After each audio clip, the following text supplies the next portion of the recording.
Baik, Assalamualaikum warahmatullahi wabarakatuh. Perkenalkan, nama saya Muhammad Sultan Ardiansah dengan NIM 22320 11020. Di video ini saya buat dalam rangka memenuhi tugas ujian akhir semester, yaitu mata kuliah Hukum Perdata Internasional yang dibimbing oleh dosen pengampu, yaitu Ibu Eriska, SHMH. Dalam video ini saya akan membahas sebuah topik yang sangat relevan dan penting, yaitu manfaat mempelajari hukum perdata internasional. Jadi topik ini itu bukan hanya penting secara akademis, tetapi juga sangat berguna dalam praktik kehidupan kita yang semakin terhubung secara global, baik dari sisi keluarga, bisnis, pendidikan, hingga sosial. Unsur lintas negara kini menjadi bagian dari kehidupan banyak orang. Nah, sebelum kita masuk ke manfaatnya, tentu kita harus terlebih dahulu memahami dengan jelas apa itu hukum perdata internasional atau di HPI. Jadi hukum perdata internasional atau disingkat HPI adalah cabang ilmu hukum yang mengatur hubungan-hubungan hukum yang bersifat perdata, seperti perkawinan, warisan, kontrak, dan tanggung jawab perdata, yang dimana mengandung unsur asing. Jadi unsur asing di sini bisa berarti beberapa hal. Contohnya yaitu salah satu atau kedua pihak berasal dari negara berbeda, lalu objek hukum seperti harta atau anak itu berada di luar negeri, atau kejadian hukum yang terjadi di luar negeri. Contoh mudahnya yaitu di mana seorang warga negara Indonesia menikah dengan warga negara asing. Lalu seorang mahasiswa Indonesia meninggal di luar negeri dan meninggalkan warisan. Atau juga dua perusahaan dari negara berbeda membuat perjanjian bisnis. Lalu juga orang tua dari negara berbeda itu mengadopsi anak dari negara ketiga. Nah, semua kondisi ini mengandung potensi konflik hukum antar negara. Dan inilah yang menjadi ruang lingkup HPI. Untuk menjawab konflik hukum lintas negara dengan prinsip yang adil, sistematis, dan dapat diterima secara hukum, dalam praktiknya, hukum perdata internasional itu menjalankan 3 fungsi utama, di mana yang pertama itu ada menentukan hukum yang berlaku atau choice of law. Jadi jika ada perjanjian antara warga negara Indonesia dan Jepang, itu hukum siapa yang berlaku, apakah hukum Indonesia atau hukum Jepang, atau hukum negara ketiga. Lalu yang kedua itu menentukan pengadilan yang berwenang atau choice of forum. Jadi di mana jika terjadi sengketa di pengadilan mana gugatan harus diajukan, apakah di negara pihak pertama, pihak kedua, atau ada pilihan lain. Lalu yang ketiga itu ada pengakuan dan pelaksanaan putusan asing atau recognition and enforcement.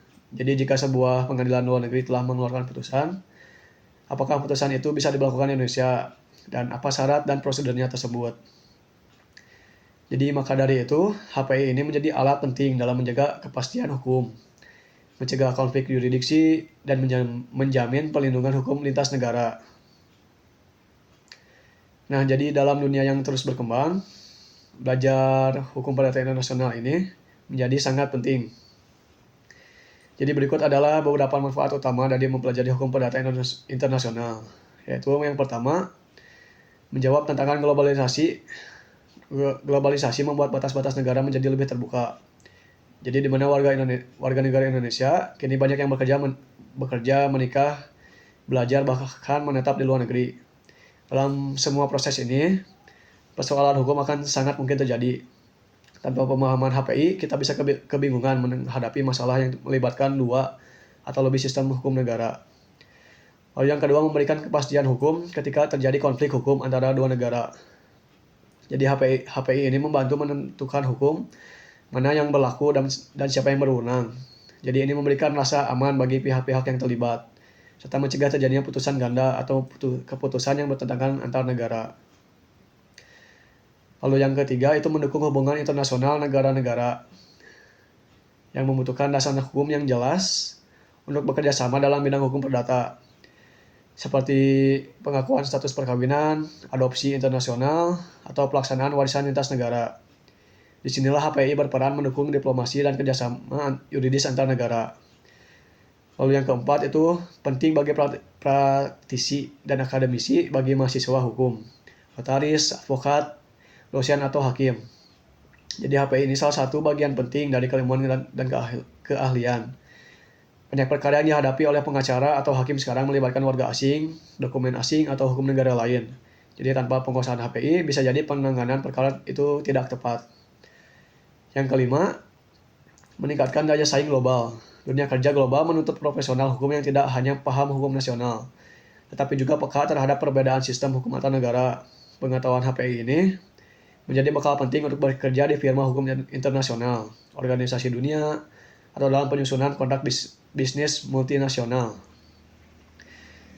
Nah, selanjutnya untuk lebih memahami bagaimana HPI bekerja, di sini ada contoh konkret, yaitu di mana seorang wanita Indonesia bernama Indah menikah dengan seorang pria bernama Peter. Pernikahan dilakukan secara sah di Indonesia. Setelah menikah, mereka tinggal bersama di Belanda selama beberapa tahun. Namun, sayangnya hubungan mereka tidak berjalan baik dan akhirnya mereka memutuskan untuk bercerai.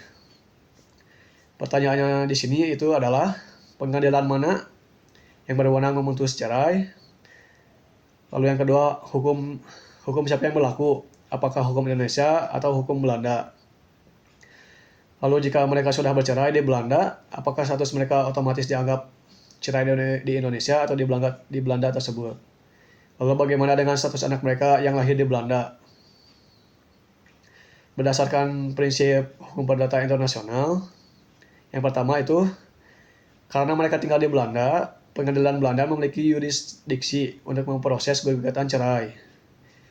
Lalu hukum Belanda digunakan karena domisili mereka di sana. Untuk yang ketiga itu, namun putusan cerai dari pengadilan Belanda tidak otomatis berlaku di Indonesia. Indah tetap harus mengajukan permohonan pengakuan putusan asing di pengadilan Indonesia. Jadi agar status hukumnya itu diakui di Indonesia. Dan untuk sang anak, jika anak mereka memiliki kewarganegaraan ganda, maka saat menginjak usia 18 tahun, anak harus memilih salah satu kewarganegaraan tetap sesuai dengan kewarganegaraan di Indonesia. Dari satu kasus ini saja, kita bisa lihat betapa kompleksnya persoalan hukum yang melibatkan dua sistem hukum nasional yang berbeda. Dan betapa pentingnya hukum perdata internasional sebagai jembatan keadilan atau negara.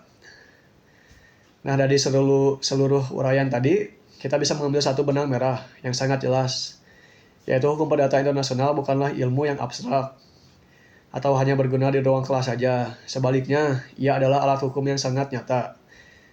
Manfaatnya dalam kehidupan lintas negara yang kita jalani saat ini. Jadi dengan demikian, ketika seseorang menikah dengan warga negara asing, atau ketika kita kuliah atau bekerja di luar negeri, atau ketika sebuah perusahaan Indonesia ingin bekerja sama dengan mitra bisnis dari luar negeri, maka pemahaman tentang hukum perdata internasional itu menjadi sangat krusial.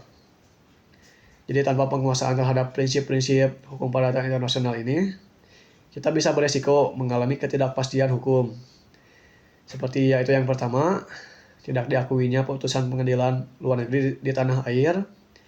Yang kedua itu masalah status kewarganegaraan anak hasil perkawinan campuran, atau konflik dalam menjalankan kontrak bisnis lintas antar negara.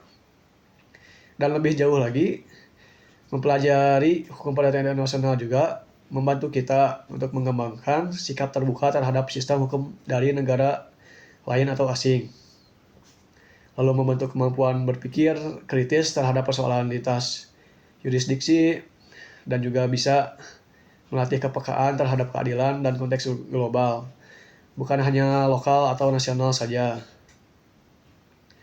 Jadi sebagai generasi muda, kita hidup dalam era globalisasi yang pasti sudah tidak bisa dihindari, dan globalisasi bukan hanya tentang teknologi dan informasi saja, tetapi juga tentang kompleksitas hukum yang harus kita hadapi secara cerdas dan juga secara bertanggung jawab.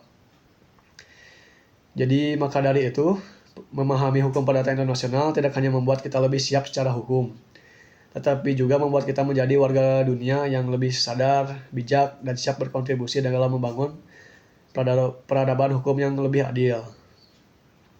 Sekian dari saya mengucapkan terima kasih yang sebesar-besarnya. atas waktu dan perhatiannya. Semoga penjelasan ini bisa bermanfaat, menambah wawasan, serta mendorong kita semua untuk terus belajar dan mendalami ilmu hukum secara lebih luas, terutama dalam menghadapi tantangan zaman. Terima kasih, sekian dari saya. Wassalamualaikum warahmatullahi wabarakatuh.